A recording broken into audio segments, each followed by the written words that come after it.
Baseball Show is presented by BetMGM. Start betting with the king of sportsbooks tonight, I guess, Tuesday, July 11th.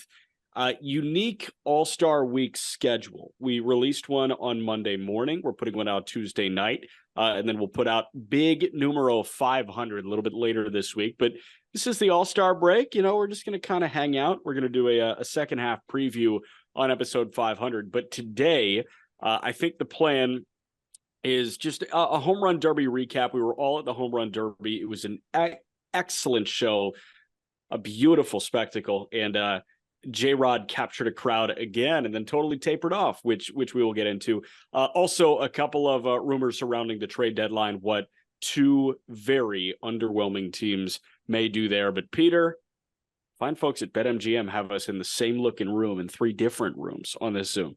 Yes, sir. And we are brought to you by BetMGM. Sign up and deposit into your newly created account using promo code JustBaseball. Download the BetMGM Sports app on iOS or Android, or visit BetMGM.com. Place your first bet offer and receive up to $1,000 back in bonus bets if it loses. If the bet does lose, your bonus bets will be available once the wager is settled. Gambling problem? Call or text 1-800-GAMBLER and must be 21 or older. Yeah, I think we all picked Julio Rodriguez. I know Jack, Arm and I went Julio Rodriguez to win it. Jack went Luis Robert. They both made it to the semifinals. They both had incredibly great first rounds. Adley was hitting left-handed, then he was hitting right-handed. And I was a little bit nervous because I'm like, how is Luis Robert going to top that? He ended up hitting 28 home runs, looked like the favorite going into it. Julio Rodriguez hits 41, takes the top off T-Mobile Park. The place is going nuts. And then both guys completely fell below expectations. It was Randy under the bright lights against Vladdy, who's done it before, and Vladdy took it home. But yeah, that semifinal, you should have seen the air just getting taken out of T-Mobile Park. It was like sucking out of the air out of a balloon. People were so depressed. When he hit the 41 home runs, I was in a sea of Mariners fans. It was as if they won the World Series. When he had that bad second round, it was as if they lost the World Series. They were hanging on by every home run. It was just an incredible experience. Arm, I know you felt the same. I mean, it was one of those where it's like, it stinks that he didn't win it, but even that round alone, like, I'm glad that the crowd had that moment. And that was one of the cooler things. I think there's nothing better than the hometown guy in a home run derby with the crowd behind him. But the problem with that a little bit too is that you have that struggle of being able to pace yourself, because the crowd's behind you. You want to put up this insane round like he did at 41. That's the record, right? I feel like they almost egged him on to not pace himself, because you could just tell he emptied the tank. We always reference back to like Josh Hamilton and what he did in that one round. And he was so locked in there that he couldn't stop, and he had to keep going and just ran himself into the ground. I think that's exactly what J-Rod did. But the cool part was, at least we got like an unbelievably electric round with the crowd going wild. But yeah, he definitely ran out of gas in that second round. And you could tell, because they put it up on the big board. I'm sure people watching on TV, you could just see him just like breathing heavy. The bat was getting heavier on him, and he just didn't have that same impact. But I thought there was a lot of really cool individual performances by round, which was fun. I don't know if anybody like totally stole the show, but before we like forget, I do want to shout out Adley Rutschman. He was like plus 2,000 to win this thing. He was the only left-handed hitter. Gave plenty of souvenirs in the right field for those who decided to spend a little bit and try to get a home run ball out there, because it was all righties. I thought nobody was going to get any balls in right field. And then flip back around, like Peter said, to the right side, and just had a second win there at the end. He didn't win. He ended up getting knocked out. But like, I thought that was one of the more surprising and electric performances, because I don't think anybody really expected much from Adley. No, and the two best moments, I think, were Adley's round and J-Rod's round. Luis Robert, it was like jaw on the floor type stuff in the first round, because he was so effortlessly hitting bombs. The prize picks thing that I gave out on that video was Luis Robert over 440 plus foot home runs. Like, that's what White Sox fans know Luis Robert for. It's just majestic, and it's low effort 465 foot homers to left field. They're almost up on the concourse at guaranteed rate. And, I think the international baseball audience got to see what White Sox fans see, and really the only good thing, he and Burker, the only two good things to come out of the White Sox season so far. So Robert was awesome, but I thought the two moments that captured the crowd the best were Adley Rutschman and J-Rod. Mm-hmm. And I understand why J-Rod was so quick to sign that extension. It was a great extension, and he got $200+ million. This city fucking loves this guy. Oh, yeah. Loves him. He's the king of this town. It's really cool. It's definitely fun to see. And especially when, you have a little bit of the changing of the guard here, like with Russell Wilson out and, kind of this transitional phase and with the football team. And obviously the Mariners, I think, are the second biggest team here. And J-Rod is that guy, and he's not going anywhere for a long time. And I mean, you just see jerseys everywhere. I have a question for you guys about the Derby, because I love it and I like a lot of the new rules and I like the structure of it. But there was one aspect of the Derby yesterday that I think maybe on TV it's not as bad, or maybe it's worse. I actually would love YouTube comments from listeners or tweets at us on this topic. But I thought the 10 outs thing was a little bit too slow, and also like a guy has 5 bad swings and he's like almost. But I think the clock, one, Peter and I were talking about this, makes it like this endurance battle more than like a home run derby. And two, I almost feel like it's hard to follow the home runs because like Randy Arozarena was doing like rapid fire swings. Like he was swinging back. And I couldn't even keep up with like where the balls were at points. And again, maybe it's because I was at it in person and not directly behind home plate like we were, 2 times ago. But there's something about, we were at the casino here at MGM late at night. They're playing the reruns of like, the 98 Derby and the 2000 Derby. And like, I'm glad it's not the 10 out structure. Like I would want to flesh out a better idea, but you can appreciate just the like back and watch it go. You can't do that anymore. You can't do the Chris Berman back because there's another one in the air right away, right after. They used to do it where like if the ball, you had to wait till the ball hits the ground to throw the next pitch. And the pitchers were kind of like skirting by that rule. Maybe just enforce that rule, because I feel like right now it's just that my one thing. I still think it's one of the best shows in sports of any All-Star weekend and anything, but I would like to appreciate the majestic bombs a bit more. And I think you'd get more majestic bombs when guys don't have to go rapid fire and can actually just cut loose on swings and put on a show. So I think that's the fix there. Like having the pitcher wait for an okay sign until the ball has landed. And maybe you extend by another minute. It was 3 minutes and then everybody got 30 seconds of bonus time. Yeah. Also, like, shouldn't you have to earn the bonus time? That was my thought. You earn an extra 30 seconds. Yeah, like what's the point of a bonus? Like you can't call it bonus if everybody gets it. But yeah, I think if you strictly enforced the ball landing before the next pitch and you upped it from 3 minutes to 4 minutes, you can appreciate that a bit more. And I saw Awful Announcing tweeted yesterday, like that was a problem with the telecast of it. And the ticker in ballpark was a homer or two behind when guys would go on these crazy runs. Yeah. I'm sure same thing on the telecast. So, like I wanted to watch some of those balls from impact on the barrel to impact blowing up the popcorn in left field. And like, you just can't really do that. You can't. If you want to catch every swing. If you follow a ball all the way through, there's already, and like you're following it to the point where it hits the ground in the stands or hits somebody's hands in the stands, there's already another ball in the air. Like that's a crazy proponent of it to me. But again, it was a blast. It's one of the best events in sports, but we can always tweak it and I think shore things up a little bit. And I think that's one thing that I'm sure the directors and the producers will be saying, like, hey, throw us a bone here. This is exhausting. I can't imagine being a producer for one of these.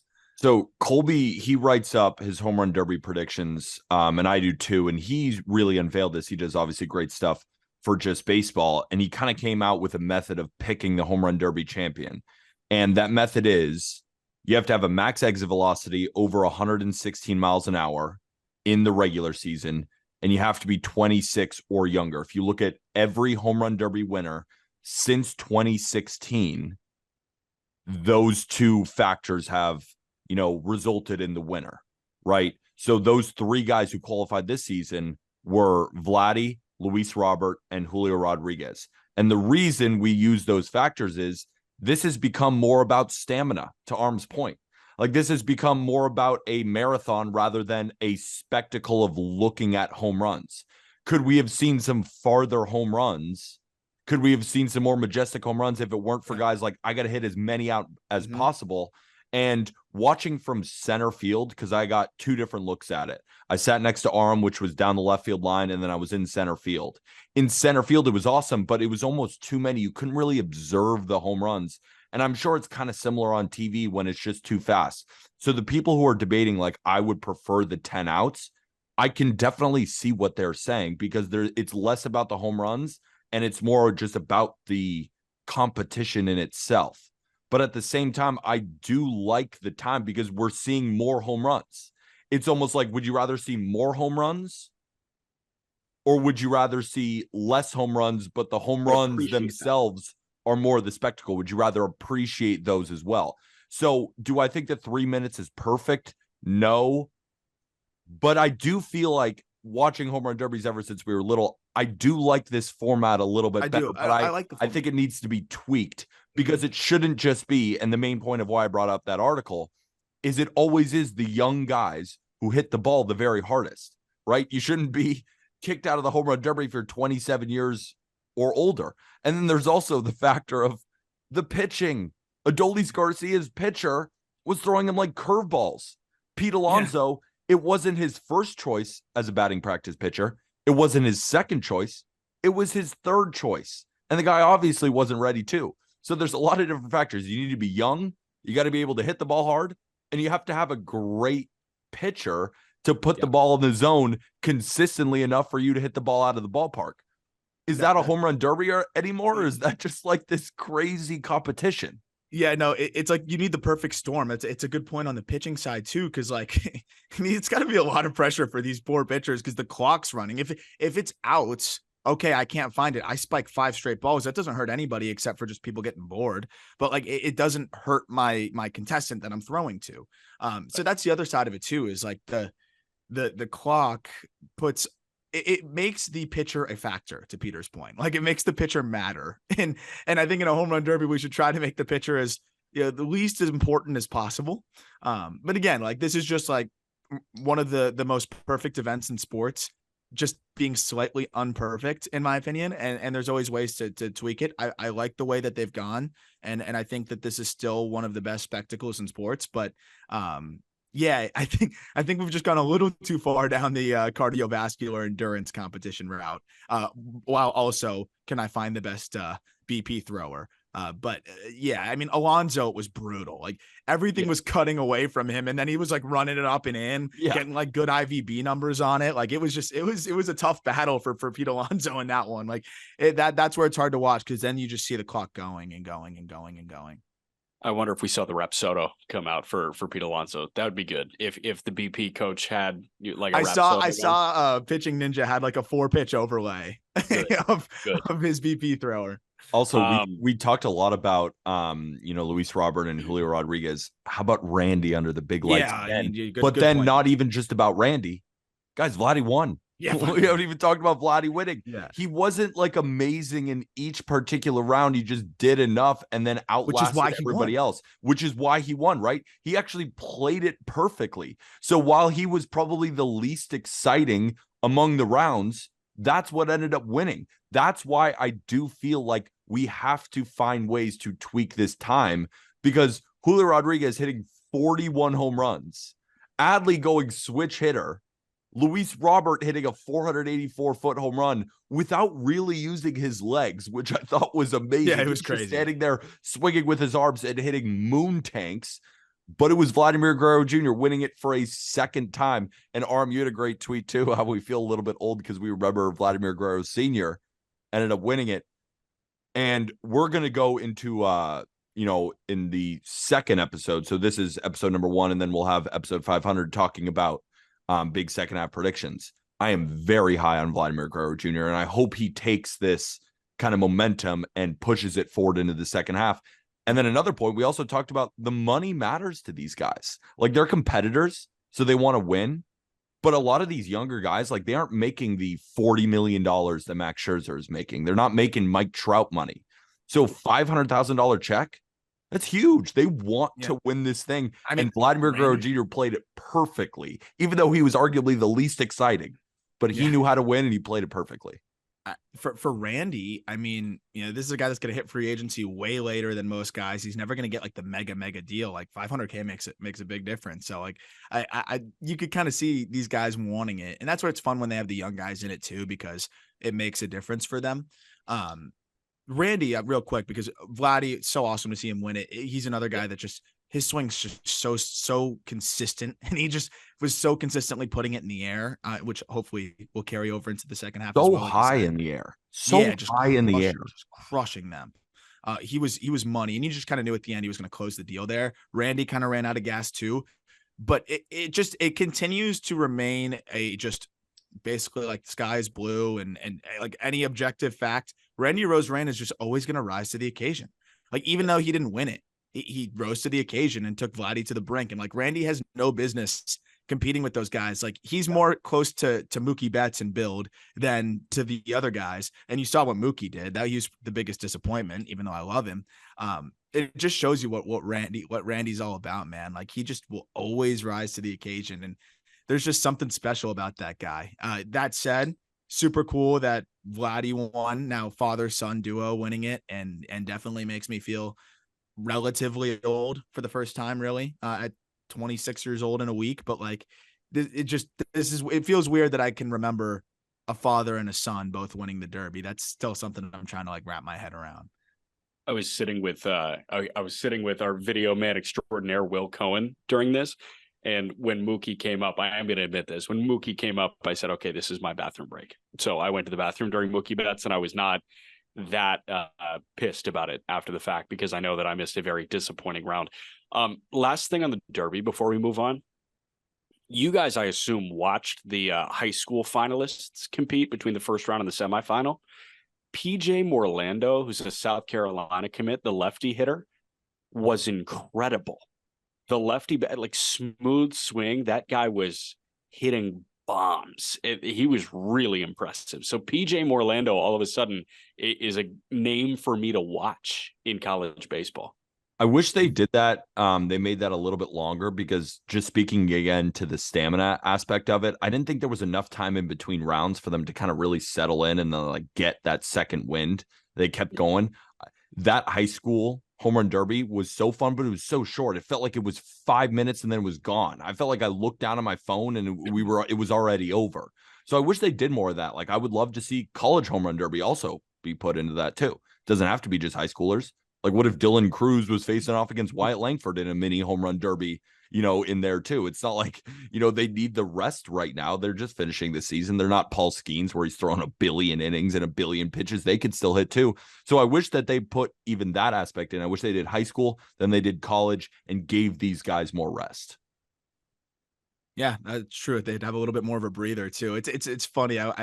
Everything's such like a TV schedule too. Like I see the guys stepping back in, and there's somebody there just like, no, you can't stand in, right? Yeah. You're still in commercial. Like it's just so crazy. Of course, that's the nature of the beast. But if you look at the previous high school home run derby winners too, it's a lot of really good players, including Bobby Witt Jr., which is pretty cool. But yeah, I every time they do the high school derby, I'm like, I always want a little bit more. I definitely agree with you there. I always want a bit more. The college derby in Omaha is really fun, but I would like it to be a little bit more involved here too. I think that would be pretty cool. But yeah, dude, it's amazing how much TV rules. Like there was a national TV college game I went to for football, and it was brutal.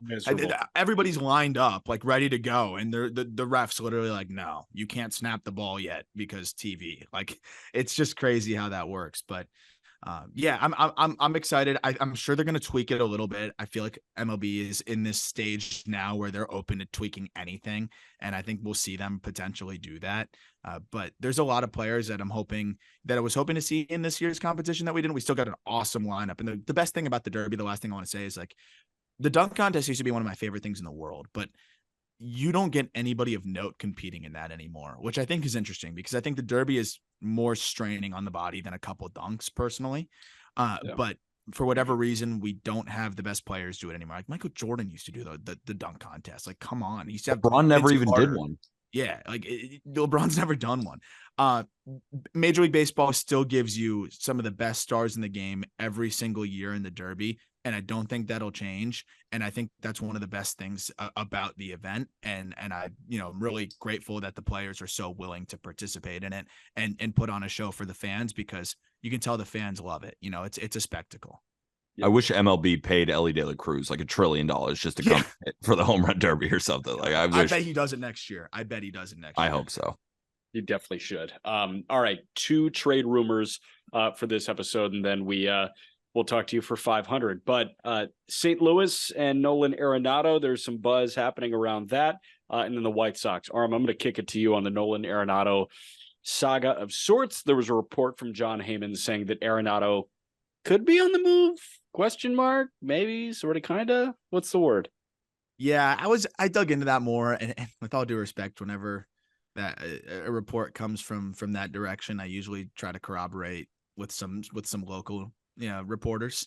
And it seemed like there was some dissent from local reporters, like, no, I think Nolan said he's just understands that anything can happen, but it doesn't seem very likely. Nolan also has a full no trade clause, and Nolan also opted into a below market deal with the Cardinals. So if he opted into a below market deal because he just wants to stay there, is 1 year really going to unravel all of that? Like, and also, if you're a franchise like the Cardinals that probably doesn't want to do a full reset, why are you going to trade a first ballot Hall of Fame third baseman at 32 years old who's not slowing down? Yeah, he had a slow start. He's back to Nolan Arenado again. He's been just fine. I just don't see a world where that happens. It's also the contract gets cheaper as we go. It's $35 million this year, $35 million next year, which is fine. $32 million after that. And then age 35, 36, where I still think he'll be a very good baseball player, $27 million and $15 million. Why would you trade that contract? You have several years to get it back, get things going again. And Arenado can still be a big part of what you're doing. I don't think there's much validity to that. I've just seen a lot of people on Twitter getting pumped about it. And I think if the Cardinals did do that, they are totally lost. Because to me, that's the biggest white flag ever. It's like, we have no direction. And a guy that we have on a pretty affordable deal for the next 5 years, we're trading because we don't feel good about where we're at. That's crazy to me. I'd be floored if they even considered moving him. I agree. I think the only reason they could consider moving him is just saying, yeah, we want to play Jordan Walker at third and we can get an absolute incredible package for a guy like Nolan Arenado, because to your point, Arm, he is only 32. The contract is really good if someone massively overpays. But if you read the article by Heyman in the New York Post, most of the article is just Nolan Arenado saying, I wouldn't be surprised. I have been traded before. This is a business. So I'm not putting anything away. I'm not expecting, I am 100% staying because I know this is a business. No shit. Realistically, like, obviously, right? Like, of course, anyone could get traded at any given moment, but is it still extremely unlikely? Absolutely. And to Arm's point about them waving the white flag, you trade Nolan Arenado and you get a bunch of young pieces, then what's the point of keeping Paul Goldschmidt? What's the point of keeping a lot of these guys, right? Yeah, then you might as well do it all the way. Do it all the way.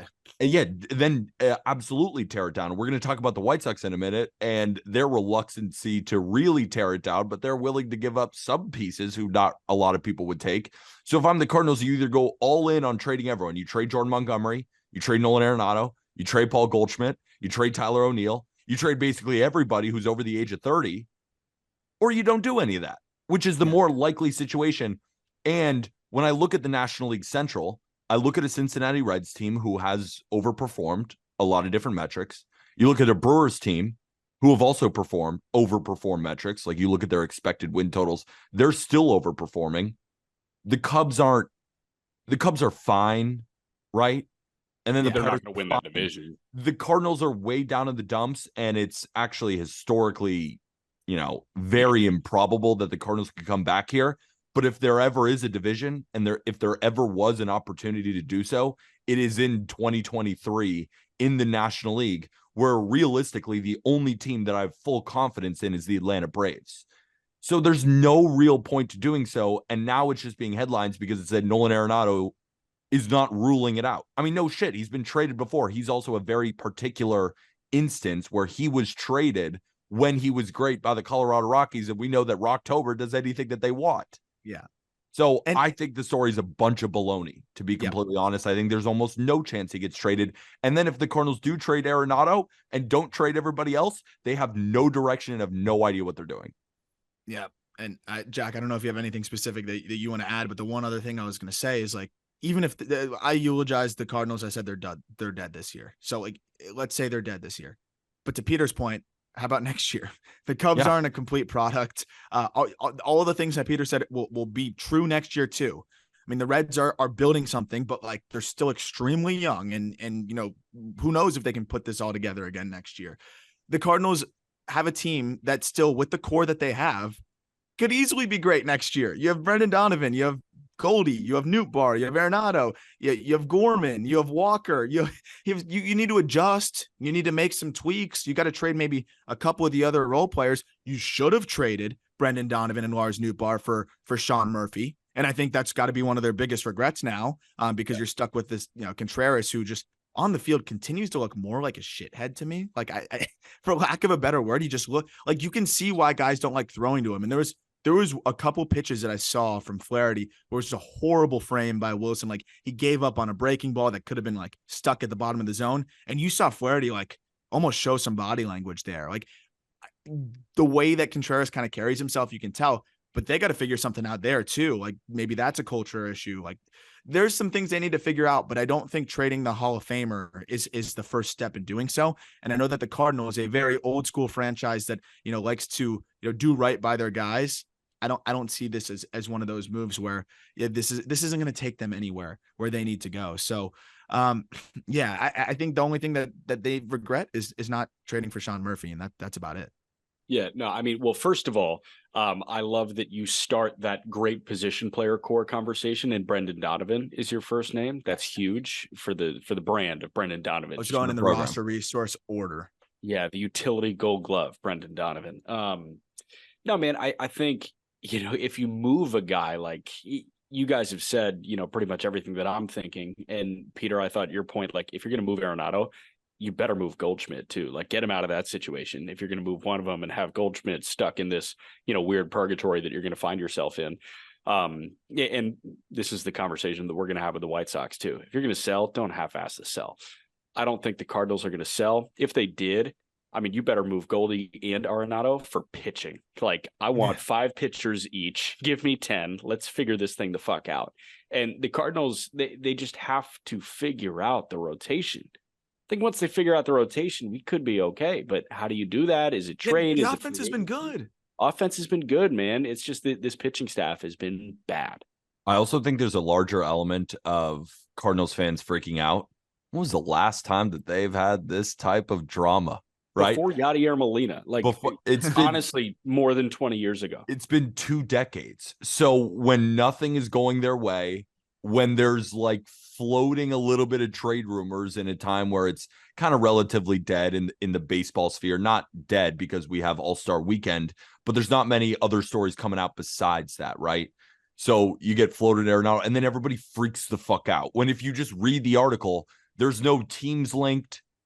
The Cardinals haven't come out and said that it's not off the table. He has a full no trade clause. The article was, I've been traded before. I'm not ruling anything out. It's a business. That's the article. That's the rumor. That's just no shit.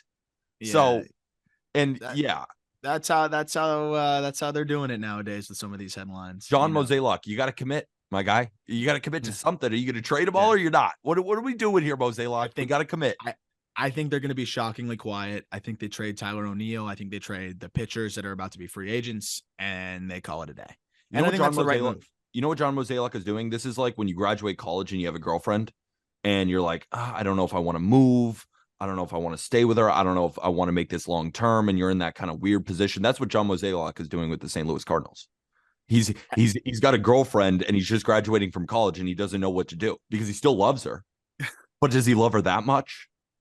I think like if the roster is the girlfriend in this hypothetical, like the roster is good enough to roster's great. The roster's beautiful. She's a beautiful girl. She's smart. She's just underperforming right now. Yeah. Headed to law school next fall. Yeah, she's underperforming. She wants to move. I really think that, this team at the end of the day, you're not going to be able to reset and bring a core together that's much better than this with control, like the young and the old. They can fix this through pitching, acquiring some pitching, hopefully getting some guys up there that could be big league ready. And then, just cashing in on some of the rentals that you have. Like, they have no use of Tyler O'Neill. Might as well get what you can get. You have no use of Jordan Montgomery now, unless you want to try to extend him. They can trade some bullpen pieces and then go into free agency, sign a couple arms for once, and maybe trade for an arm. And all of a sudden, this team can be right back next year. And that's really the nature of it. Is the core is good, the roster is good enough that they learn from their mistakes, hopefully this year, by going into the year and assuming too much of their rotation. And I don't think that they make that mistake next year. But John Mozeliak's a smart guy. He's made some mistakes this year. Who, when you're a GM or an executive for a long time, sometimes you have bad years, just like players.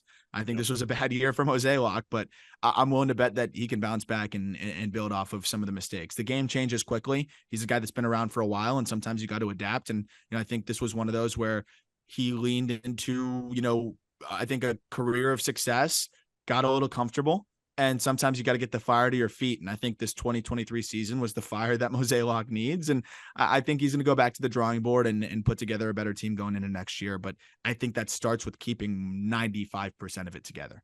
My only issue is I'm kind of dealing with something here too, because I would love Nolan Arenado on the Yankees. And I would like to see if we could possibly spin zone this in order to get the Cardinals to trade Nolan Arenado to the Yankees. Do you think that's a possibility? Like, we're saying that they shouldn't, and that's the actual baseball analysis. But then there's the fan in me that kind of wants to propagandize something, kind of wants to get some stuff out there, being like, yeah, I don't know if Nolan Arenado is that good anymore. Like, maybe it should be Deivi Garcia and Jake Bauers for Nolan Arenado. Maybe we just make that deal. I think you go the other way. I think, you say, if I'm John Mozeliak, what I need is a veteran presence in my clubhouse, like a Josh Donaldson. Right? Like, Josh in. Donaldson's a great defender, right? You only sign Arenado for the glove anyway. Like, you don't really care about the bat, right? And Josh Donaldson's going to give you the glove back.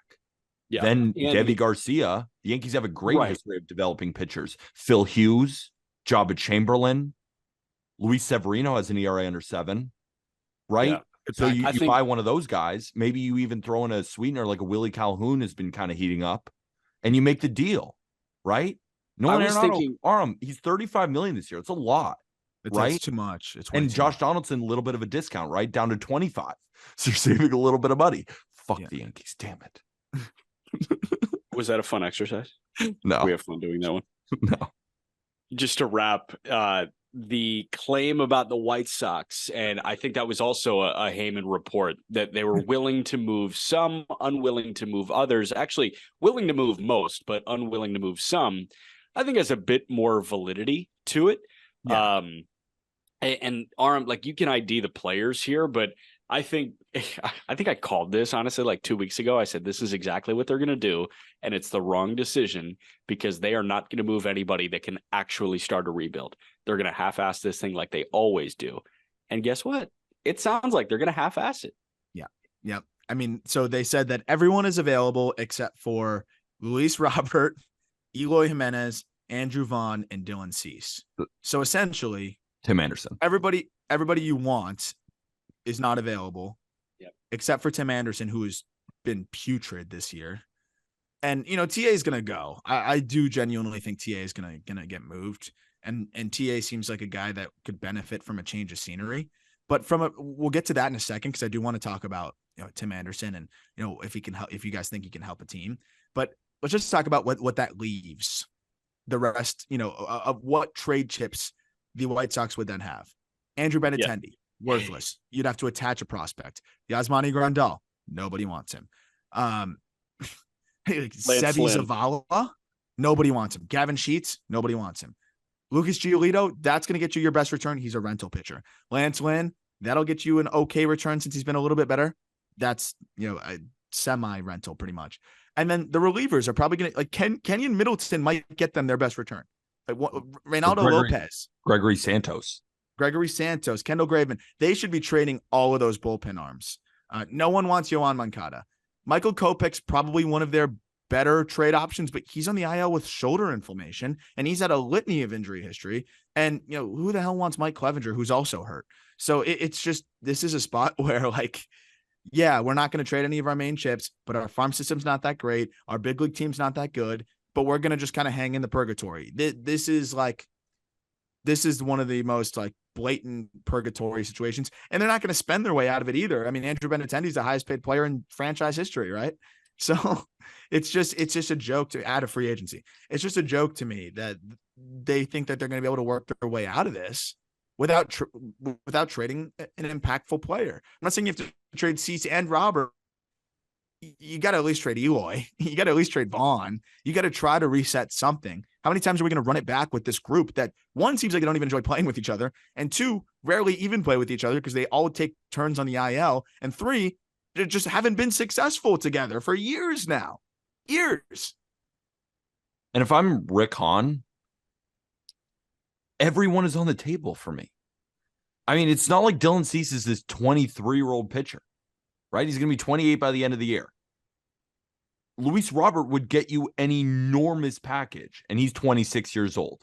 So I understand saying it's going to be hard to get those guys, but completely pulling them off the table, you're going to get a lot less phone calls, right? And you want the phone calls to come in. You want to be as creative as possible. So if I'm the White Sox, my message is, if you give us a call, everyone is on the table. Let's at least talk, right? Pulling these guys off the table and saying, basically, they're not going to get traded. There will be a team out there who would potentially overpay for a Dylan Cease. And if you overpay for Dylan Cease, you're in a better position than just having Dylan Cease. There's a team out there that will greatly overpay for a guy like Luis Robert. He is box office. There's no doubt about it. Because the great thing about Luis Robert, he's a phenomenal center fielder defensively. So even at his worst, he's going to give you prime defensive value in a incredibly important position in center field. I've never understood this. It's like these teams that are clearly out of it, that pull all of the good resources off the shelf and say, now we're open for business. As a team, if I was a general manager, everyone is available. That doesn't necessarily mean you got to trade them. You don't have to trade Dylan Cease. You don't have to trade Luis Robert, but you're going to get less phone calls. You're going to have less creative offers on the table. And therefore, that's just like, yes, they could just trade these relievers. And at the end of the day, what's that going to get you? How much are you really going to pay for Lucas Giolito? One of the most inconsistent pitchers in Major League Baseball. Right now, he's performing well. Do you think smart teams are going to look at a Lucas Giolito and be like, yeah, now I'm finally buying in? Probably not. They're probably going to view, like, look at his career. This is the guy we're trading for. Not for the guy who's having a hot first half. There's plenty of guys in Major League Baseball who are having a hot first half. Doesn't mean it's going to continue. That's what we're going to talk about in our second half predictions episode. Happens every year. Guys buy in. You have a great first 80 games. And then you fall off a cliff a little bit. That's baseball. It's a 162 game season. It's a marathon. So I'm at a loss for words because I just don't understand what Rick Hahn is doing. I really don't. I mean, Jack, you're the White Sox guy. What the fuck is he doing? You're at a loss for words, but you walked us through the entire situation. Yeah. No, I'm at a loss for words because I don't understand why Rick Hahn would do that. I basically explained what I would do in this situation, but I'm at a loss for words how he continues to do this and is clearly not seeing results and is not changing anything. Yeah, no, I am officially declaring the Chicago White Sox stuck. Like, they are in middle ground. They're not leaving. And again, dude, like, any White Sox fan, and unfortunately, like, it's been a lot of negative. I don't know very many glass half full White Sox fans at this point in 2023, but I think every White Sox fan knew that this was a possibility, that they were going to hint at a rebuild, but it wasn't ever going to be a real rebuild. How do you rebuild? By moving somebody and putting yourself in a tough predicament optics-wise. They're not going to move anybody that puts them in a tough predicament optics-wise. If Tim Anderson was playing well, I guarantee you TA would have been on that list with the other four. Exactly. He's not playing well. Like, why would you even get TA, right? He's not good defensively, and like, you're hoping he hits 310. He's a singles hitter. Yeah, but a 300 hitter at the top of your lineup, I think a lot of teams want that as exactly. But that's best case scenario. Yeah, but the thing is, he's done it, 4 years running before this year. So yeah, it's a really brutal but expected situation with the Chicago White Sox, knowing that the only way they take a step back to take 2 steps forward is by moving one of the 4 people that is on the list of people they will not move. They're going to take a step backwards. They're going to be less desirable to watch, and they're not going to get the prospects to light in an optimistic fire under the fan base's ass. And I think Robert is a guy that I'd pretty much, if I'm running the White Sox front office, I'm not moving Luis Robert. I mean, you've got to give me some all-time package. I'd almost need like a Soto level package to move Luis Robert. Really? Because especially that money. Yeah. I mean, it escalates from like 6 to 8 to 10 over the next 3 years. Dude, here's what he makes the next few years. 2023, this year, he's making 9.5. Next year, he's making 12.5.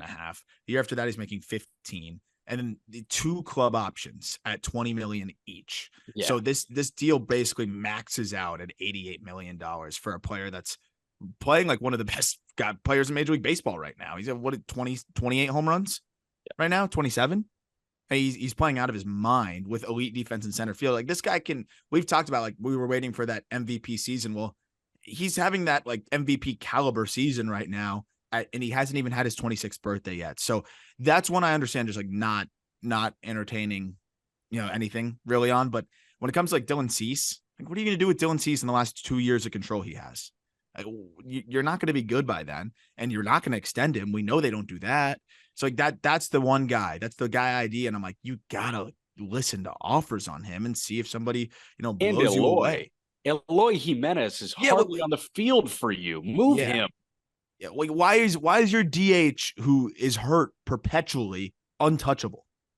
Like that's mind blowing to me. I get like if you still believe in Vaughn to this unbelievable degree and feel like you're selling low, like I get it. But Eloy and Dylan Cease, like moving those 2 guys on top of the other rentals can actually change the direction a little bit if you hit on the return. But I also don't trust Rick Hahn to hit on the return either. So it's just one of those things where it's just like and you just don't trust the front office regardless. So it's going to be interesting to see what they do at this deadline. I really hope they move one of those guys just for their sake, because I do think it'll help them. But yeah, it's an interesting spot to be. Jack, what's your prediction? Being that you've watched this front office kind of operate now, do you think they move anybody of note, or like who's the most notable player that the White Sox move at this deadline? I think is the best question to ask.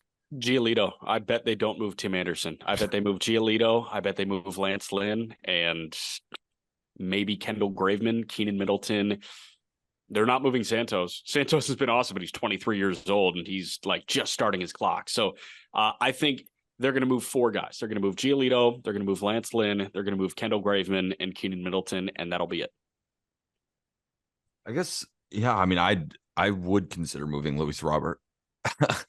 He's never played more than 100 games in a season. I know he's only played 4, and one of those was a 2020 shortened season, but he's also been a guy who has struggled to stay on the field. And if I'm Rick Hahn and I got a call coming in from the Dodgers who might be in need of a center fielder and are willing to give me a massive package, like that's the main point I'm trying to say is, I guess, I'm sitting there and listening, not pulling guys off the table. Anyone. If you're Minnesota, are you entertaining trade packages for Byron Buxton?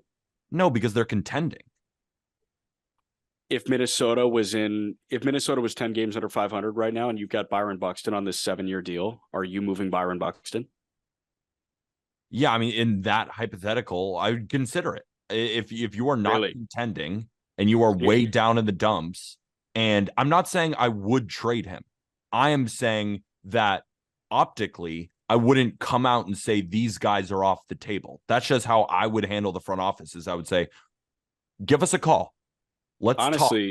And if you don't come to our price, you don't come to our price. It's a huge price for Luis Robert. You're going to have to give a massive deal. But it's just saying, like, I'm not trading him. Well, you're not trading anyone of value then. Then if I'm a GM for another team, like, yeah, maybe I'll give you a call about Giolito, but I'm probably not even really going to talk to you. Maybe you can be creative in that way.